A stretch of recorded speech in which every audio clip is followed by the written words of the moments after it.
Here again for some ethology.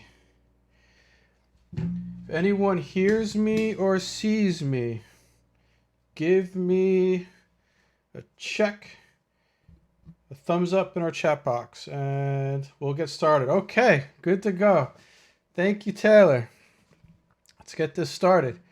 All right, hello everyone. Welcome to our stream. Today, what we are going to be learning about is play ethology in canines. If someone is new watching these streams, at this point, I would strongly suggest watching these in order. Although there is some good information that to take away in this particular lecture, but a lot of references that you'll hear, especially if you go to the source material, are going to be based off of things in ethology that we're learning at this point that you can mostly find in our course info here by starting from the beginning in ethology. As you see over here in ethology, we have all of these lectures. I don't know how many that is right there, but this one is meant, actually this one is going to be stuck right after this one. It's going to go in between pack structure, the fine details, and introduction to domestication. It's going to fit in right there as we're updating our course material. Now, what we're going to do is play ethology in canines today. And this is going to be based off of mainly two studies in particular, but I also put references to some earlier studies as well over here. I'm mainly going to be talking about play behavior in wolves using the 50-50 rule to test for an egalitarian play styles. This was put out in 2016, and I have the link to this one right over here. And this is from Jennifer Essler, Simona Cafazzo, Sarah Marshall Piscini, Zofia Verani. I'm sure I'm butchering some of these names. Kurt Koschral, Friedrich Range, and sorry if I butchered those names, but great information. And then we also have this one over here. This is a 2018 study in wolves. Play behavior reflects to partners, affiliative, and dominance relationships. And this one was in 2018 and is the most modern one out of all of these, and is pretty much scaffolded off of the earlier studies that I have in here. And there's lots of references. And this one, again, we see these researchers a lot in a lot of these more modern, relevant ethology studies that we're doing. Simona Cafazzo, Sarah Marshall Piscini, Jennifer Essler, Zofia Verani, Kurt Koschral, Frederick Range, and sorry I'm butchering those. But I also put two references over here. Even though these studies are on wolves, they do reference both of these actually on domestic dogs that were done about a decade earlier. And this first one I have here in the knowledge base because it is open source, just like these. You can find it over here. And we also have another one which is not open source, unfortunately, which we don't have direct access, but we do have access. It is referenced, and we do have access to the abstract. So I did put the link if someone wanted to know where the study is, if they wanted to pay to get that study. But I have the abstract.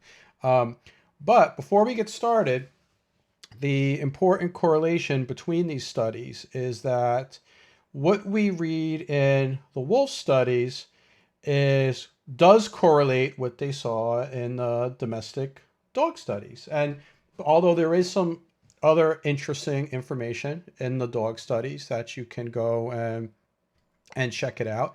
And the reason I'm going to reiterate why we like to study wolves in learning about dogs for dog training is what you'll see, especially when we go more into these lectures on the domesticated dogs, is through domestication, we get a lot more variation in the behavior of dogs because of domestication and dogs being used for different purposes, where we get a lot more cohesiveness. And when we're looking at wolf studies, which are the domesticated version, not the domesticated, the wild version of our domesticated dogs. So it's really good to look at that first as a blueprint, and then to see the deviations from that when we go into the domestic dogs, which definitely have some more variation depending on different things. So let's dive into this more. All right, so some of the things I want to discuss over here is one is just the purpose of playing. And then we want to talk about how, this relates to pups and adults. We want to talk about what is the big generalization being tested in these studies.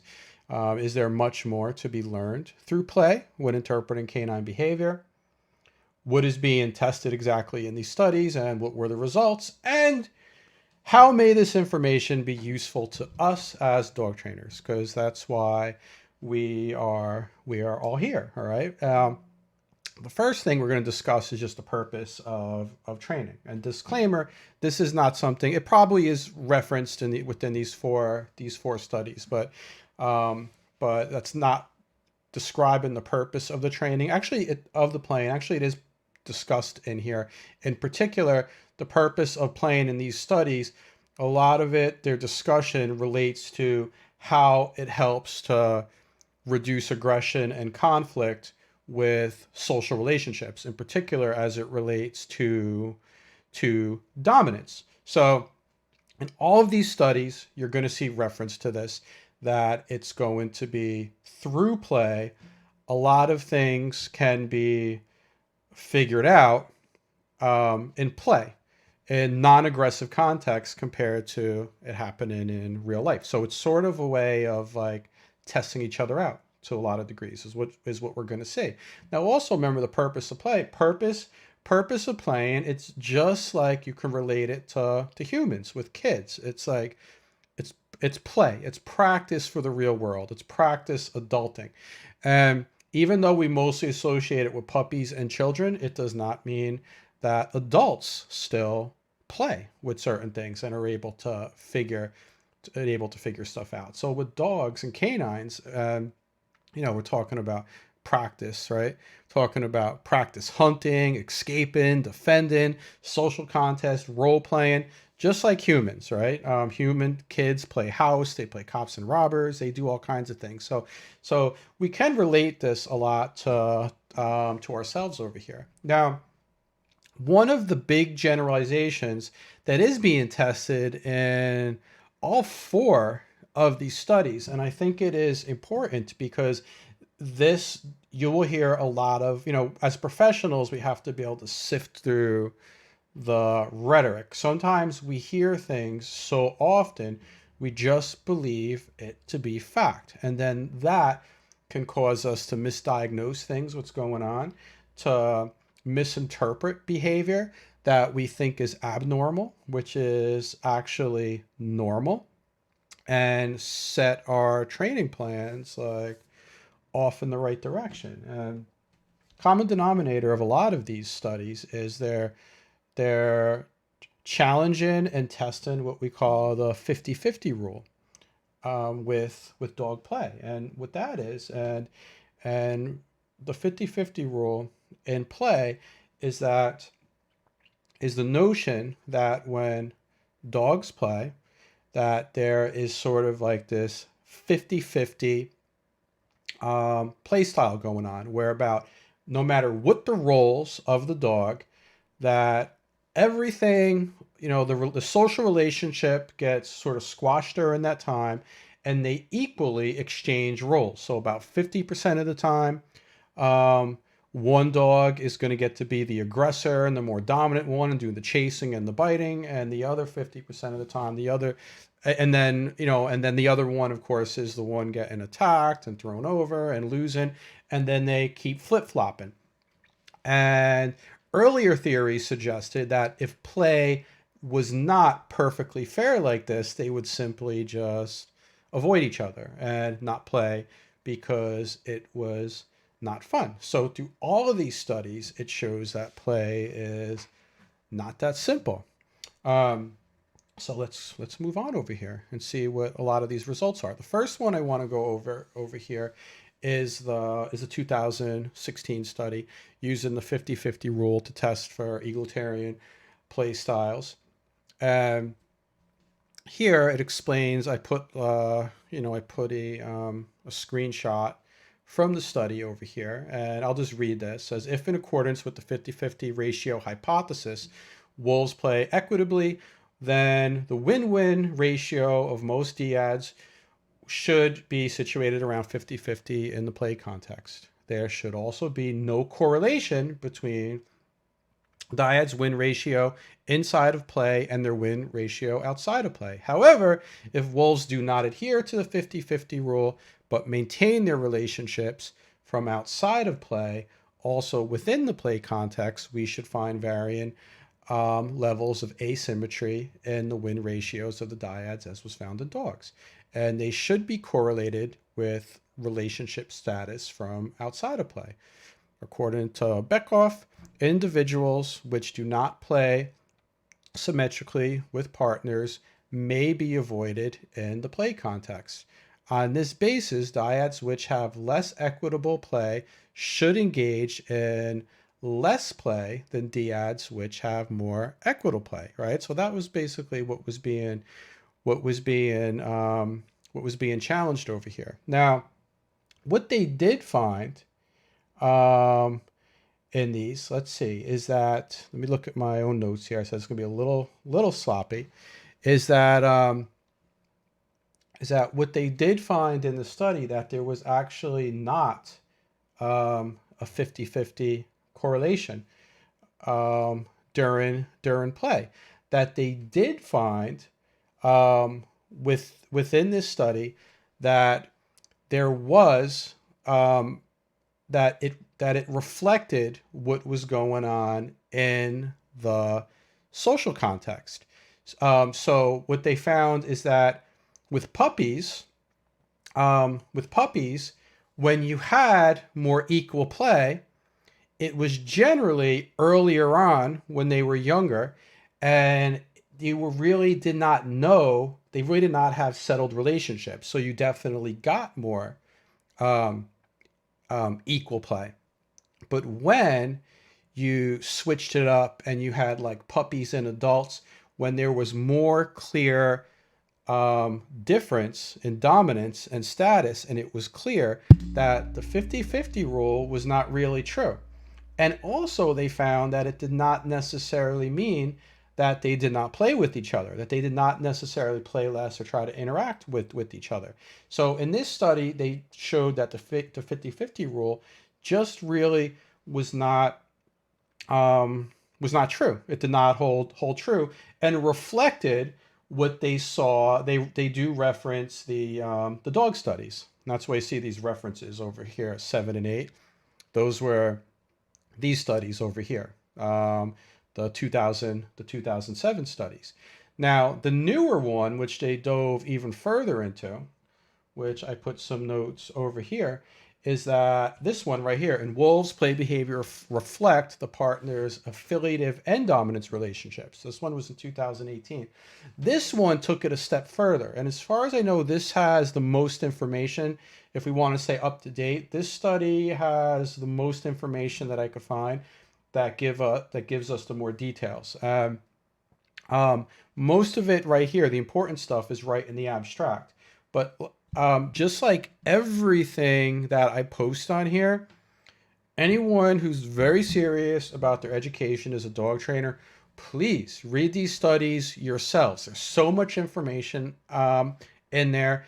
There's a lot of little things that you can pull from there that you could interpret in your own way. And it also helps you as a professional dog trainer to know when you hear something that just does not make sense. You never want to rely on mimicking. Even me, if I tell you you should do this, If you have the source information and you know where I'm basing my information off of, you can go to the source information and set your own opinion on this stuff. So that's why I love the source information. So right here, I highlighted. I mean, really, the whole abstract is pretty juicy. I just highlighted certain things, but these are some important things that the main points from this study is that puppy packs and mixed age packs were observed to test whether social play can be used for assessing and establishing social relationships in wolves. All right. So by watching them play, can we determine certain things? Said differently from previous studies, we looked at play behaviors in detail, allowing us to categorize play interactions as either competitive or relaxed. So this is something they did different here, where they they took the play and they actually divided the play itself into two different categories. There's some play, and I'm sure you've all seen this with dogs, where some was much more competitive and rough and tumble and what we sort of think about when we think of puppies playing. And then the other was the relaxed play. The relaxed play is when you see dogs or wolves sort of like laying down nice and like gently mouthing each other and like pawing at each other. I think we've all seen that sort of relaxed, lazy play that they can do. So they they differentiated between those types of plays within this study. And what they said was and predicted that different types of play would be associated with different relationships between individuals. So what they found is that the more time dyads spent in relaxed play, the more affiliative interactions they exchanged outside of play. Now go to the studies, they have ethograms in there, right? An ethogram is what are they considering relaxed play, right? What are they considering affiliative interactions? You can go to the ethograms, all right? So the relaxed play and the affiliative interactions. I said the relaxed play is basically when them laying down and gently playing. The affiliative interactions are things like when they're interacting, walking next to each other, rubbing against each other, laying down calmly, like just very peaceful interactions. And the other thing that they did in this study, it doesn't say in the abstract, is the way that they judged it was not necessarily by the amount of times, not by the amount of times they engaged in play, but the duration of interaction. Meaning, if they had a certain duration of relaxed play, it it also reflected a certain duration of friendly behavior towards each other. And next thing we're going to point out over here is dyads that spent more time in both relaxed and competitive play showed fewer exchanges of aggressive behaviors. Please pay attention to this because this is really gonna help us as dog trainers. You got to bear with me to the end of this lecture over here. So play, the more time there was any type of play, there was less exchanges of aggressive behaviors, right? Which is showing us that we can see right away that through play, a lot of things can be settled that do not have to be settled in a true conflict. Also, it says conversely, in puppy packs, the more time dyads spent in competitive play, the more aggressive interactions were exchanged outside of play. So, going into their study, basically what they're saying there is the more competitive play with the puppies.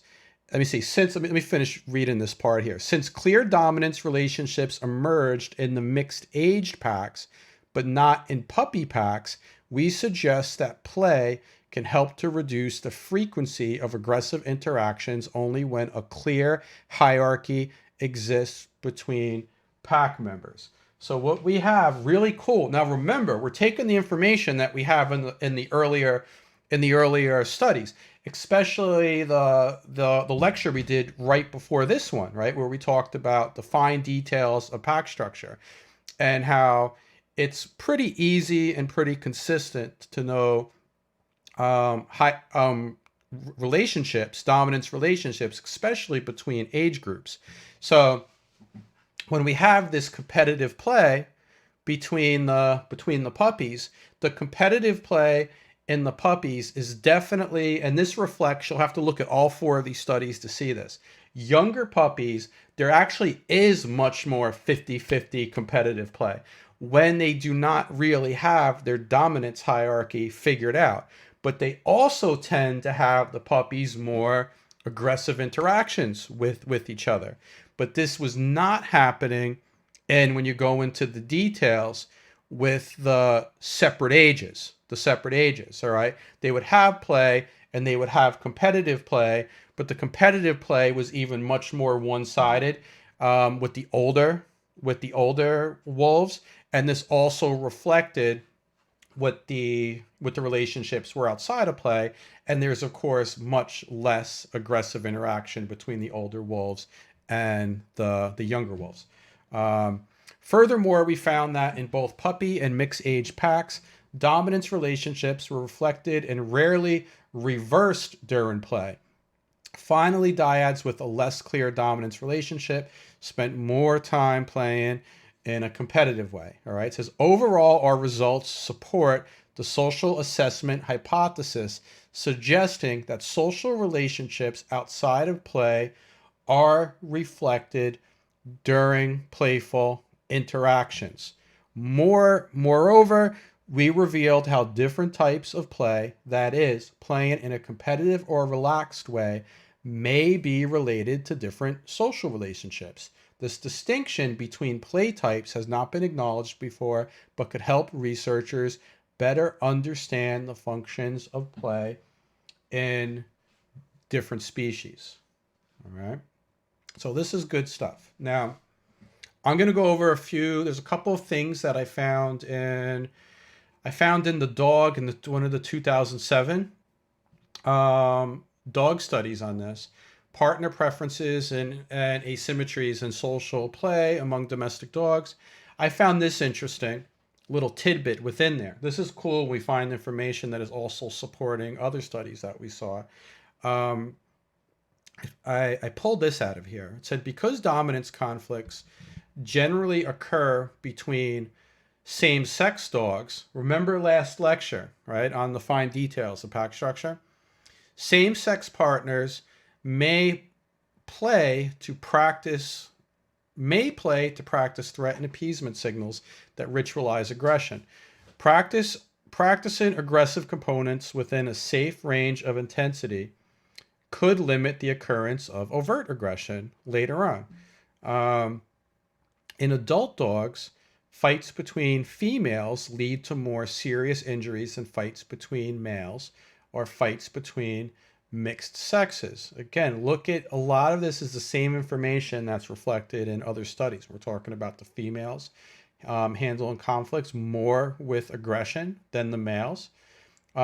The early onset and consistent preference for females to initiate play with other females may be one way females learn to moderate same-sex aggression. So I say between these four studies, there's a wealth of information here, and not all the same information is is um, is all in one study. They're all focusing on different things, but there's tons of references. You can go right down the rabbit hole over here. So what I found cool about this 2008 study over here was that information. Um, because again, this can help us to generally troubleshoot issues that we're having as professional dog trainers. And what else did I pull out of here? Let's see. Yeah, puppies. This was a quote from there too. Puppies did not adhere to the 50-50 rule in any time period. However, play was more symmetrical between very young litter mates and became less so as the puppies matured. So this is going to reflect what we saw with the wolves too. All right, the younger they were, the more 50-50. The older they got, the more things got figured out. The less 50-50 that it was. And last one that I want to go over here, and then I want to show how we could tie this together, give some suggestions of how we can use this as dog trainers. is this one is not open access, but it is referred to. It's referred to in the other studies, but we have access to the abstract, so we can at least get the most important points from here. Although we don't have free access to how they came to those conclusions, but again, I'm just showing that there's a strong, without a shadow of the doubt, it seems that this 50-50 rule is not is mostly rhetoric when we hear that. Our, especially from about 2007 on, there was a lot of research on this, and our results refute the 50-50 result proposed by some researchers. I also highlight that the variability was especially linked to dominance and age advantages. Again, the same thing that we see. This was on domestic dogs, I mean, the same thing with the wolves. For example, role reversals occur during chases and tackles, but never during mounts, muzzle bites, or muzzle licks, suggesting that these latter behaviors may be invariant indicators of formal dominance during play in domestic dogs. So what that was about, I highlighted that because I found that interesting. It is because it's not really addressed as much in the wolf ones, although they do reference it. Um, like the 2018 wolf study we're talking about, they were mostly doing their results in the play based off of self handicapping behaviors during play, but not necessarily like the the different body languages that suggest like dominance and submissiveness, stuff like that. So even when there was definitely exchange in the play that they were showing with the domestic dogs, um, with the chasing and tackling, certain things definitely did not flip flap when it came to if they knew what the dominance relationship was. We were not seeing like the dominant dog doing things like muzzle licks and stuff like that, or getting mounted by the submissive dogs during it. And last thing I highlighted over here was play signaling was linked to self handicapped behavior, yep, but not to attack pursuit behavior, indicating that perhaps self handicapping and play signaling work together to communicate playful intent and reinforce existing roles. So a lot of that self handicapping behavior, the rolling over, make themselves weak and stuff like that, that a lot of that is they found in that study was correlated with trying to initiate play, friendly initiating play to get the other animal to play with them. Um, so a lot of information. If I went through all the details of all of these, it would take forever. But I'm giving you this source information so you can dive deeper into it. Remember, as a professional dog trainer, I believe it is our responsibility to dive into this. Now, what I'm going to do is I'm going to show you just through my experience um, some correlations that I found, and you can take from it that I've seen the correlation and that it's worked for me. Um, and most of this was a lot of my experience was not based off of reading these studies at all. I read these studies after I was doing certain things. And the things that I was trying as a professional dog trainer were based mostly off of reading other researchers' reference to material, such as that, but not firsthand. And then also trial and error and just gathering information from the internet and everything else. But I can give you my experience with like time tested things, what I saw. This is important stuff that I think you can pull if you look into all these studies, all the references, things that will help give a factual basis to the work that you're doing and will make it be more successful and give you the ability to explain why it will be more successful. Some things that I wrote down off the top of my head is evaluating puppy play. So, for example, one of the things that my clients loved is when I used to run puppy classes is to be able to explain what was going on during the puppy socialization classes. What was the purpose of it? What was the role of it? So when you have this information, again, it gives you get to talk to them with facts. So when puppies aren't playing completely equally, You don't have to say that's abnormal, that kind of stuff. So it gives you a lot of facts that you could plug into your puppy socialization classes. The clients just loved learning about their dog's natural behavior and stuff like that. Also, with answering questions when clients get new puppies and they have the puppy with their, with an existing dog, with an older dog. So I found information like this very, very helpful. Now, some like even juicier stuff is I've this information right here is very helpful when it comes to either you taking in a new dog as a trainer, such as in kennel training, or helping teach a client how to establish a relationship in a non-aggressive way with with adult dogs and maintaining proper relationship with dogs. So let me explain this further. If you go on the internet, you'll hear information about tug of war. Don't play tug of war with dogs, or you have to always win when you play tug of war with a dog, and all kinds of information like that, or don't play at all, or this has nothing to do with us. It does not really matter. Dominance is a myth. The information like this helps us sift through all that information and just get to the source material. Be like, all right, where are you getting your information from? This is where I get my information from. I'm going through here. Now, I can tell you through experience that I love seeing information like this because it gives me confirmation that I was on the right track when I was doing things with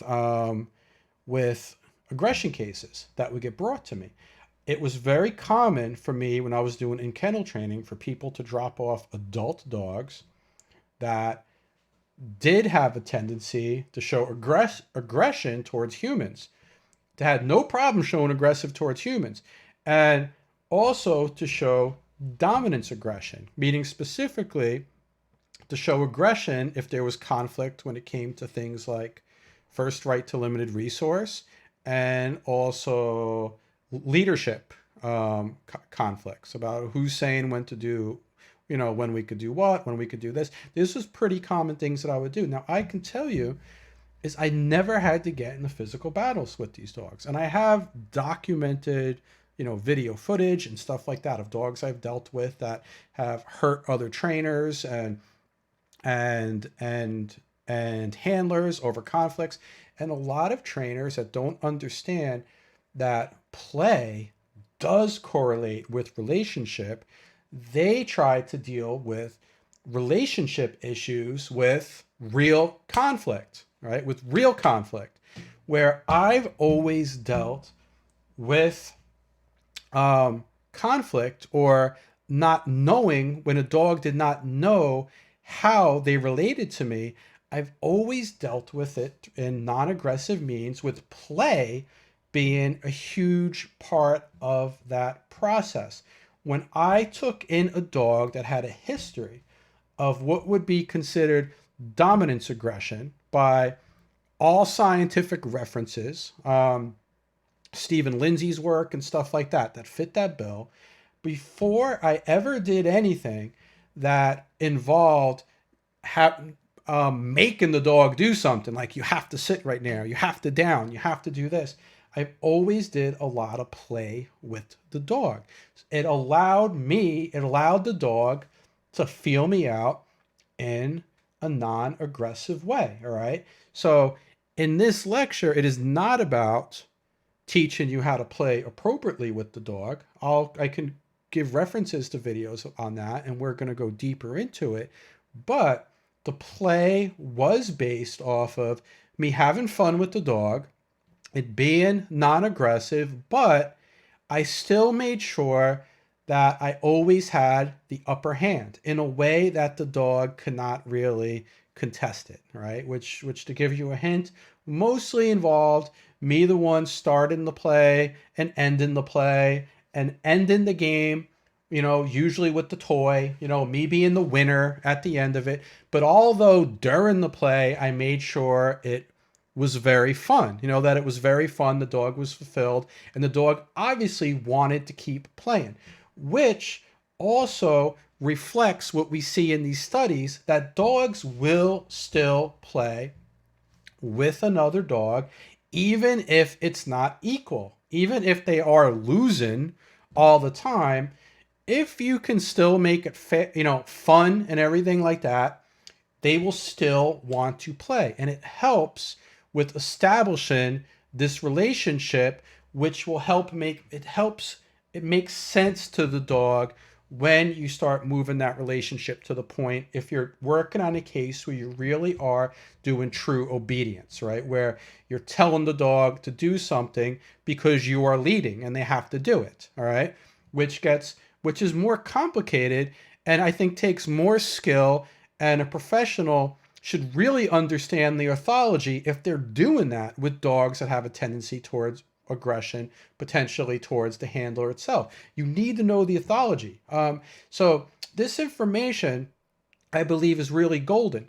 The other the other way this information is good too, is this also reflects when someone's doing advanced stuff like protection training, right? And a lot of this, 99.99% of trainers that are doing any form of protection training, they don't read these studies, right? They're probably never going to read these studies. And a lot of this is information that was just passed down through common knowledge, trial of error of other trainers.